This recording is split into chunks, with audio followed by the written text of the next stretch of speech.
Instagram akkauntimni daltib tashlayapman. Hammaga assalomu alaykum, men qadrlilarim, yaxshimisizlar?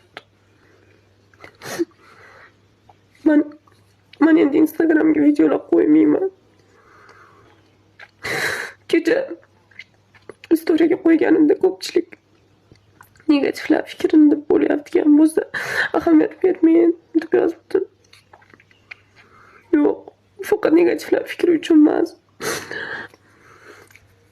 Sabablar juda ham ko'p. Lekin eng katta sabab oilamda, o'zimda bo'layotgan yangilik. Biz 4 oy ichida sizlar bilan yaxshi rezultatga erishdik. O'rtoqlar, Instagramga faqat Reelsga bir 30 sekundlik narsa sig'adi xolos.